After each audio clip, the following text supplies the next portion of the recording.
the saga that continues to plague Michigan and Michigan football there. And here is what the University of Michigan President Santa Ono had said. Quote, I just got off the phone with Coach Harbaugh, and Jim shared with me the great news that he is going to remain as the head coach of the Michigan Wolverines. That is fantastic news that I have communicated to our athletic director, Ward Manuel. Go Blue. One of the recruiting, I forget who it was, but he had tweeted out like Santa's ranked, that it was like Santa Ono, Santa Claus, and Santa Monica, California were like his top three or whatever. And, it's funny. It's all, it's all fun and games until you see that. How is this not handled by the athletic director? That is what is most concerning. In today's day and age in football, where you are coming off of at the collegiate level, where you have the transfer portal, you have name, image, and likeness, and you have a program that has reached heights that it hasn't in 2 decades. How this is being handled by the university president over the athletic director, just that speaks volumes.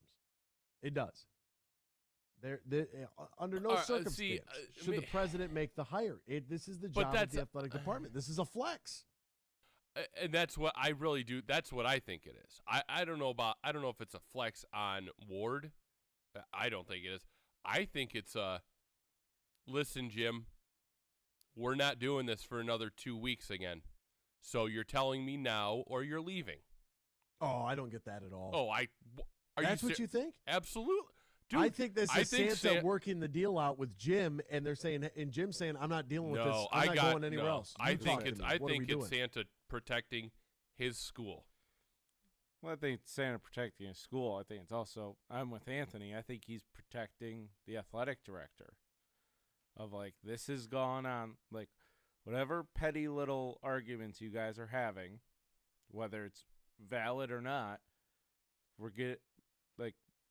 what's your answer, and what are your demands? What I was just going to say that. What are your demands? Because at I this need $10 point, million in a helicopter. Because at this point, Jim Harbaugh deserves the demands. And I don't He's understand. 25-3 in the last 2 years with 2 Big Ten titles, 2 playoff berths, and beating the snot out of Ohio State. And 2 of your 3 losses are in the college football playoff. Like, right. Where is the fracture here between Coach Harbaugh and the athletic director, Ward Manuel? What's the issue here? Because this is supposed to be, let's take this program now to the next level, right? We're getting there. And look, folks, I hope that you're enjoying this. And I said this before the TCU game. I'm going to say it again. It's one thing to get there. It's another thing to stay there. And we all lived through 2007 to 2021. So let's not act like those years didn't exist. Let's remember and be grateful for what we have, because it can all be gone in an instant.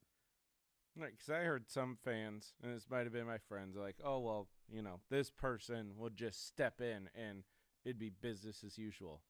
No, it wouldn't. You can't guarantee that. There is no guarantee.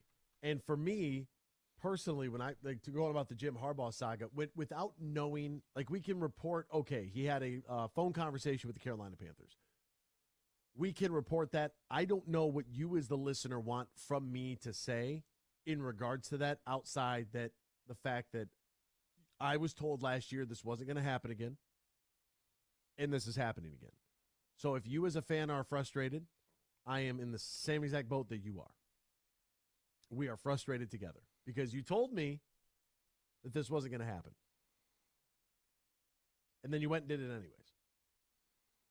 And it's like, well, that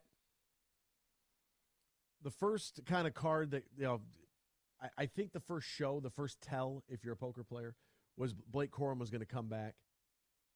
And I think just all the news yesterday. It was Corum, it was Cornelius, it was Zinter, and some of it was Harbaugh. Some of it was, I heard there's a new NIL deal where it was pretty much crowdsourced called the One More Year Fund. I believe it was over $100,000 was raised for an NIL deal. I don't like any of it. You know where I stand. either get a CBA and be done with it, or I don't like all this. Like, I know that the booster money at specific schools is they have a printing press. I get it. To drive around the campus, right? You got 31 varsity teams. You've got a lot of cheddar coming in. Big thanks to Kevin Warren for signing that deal on his way out.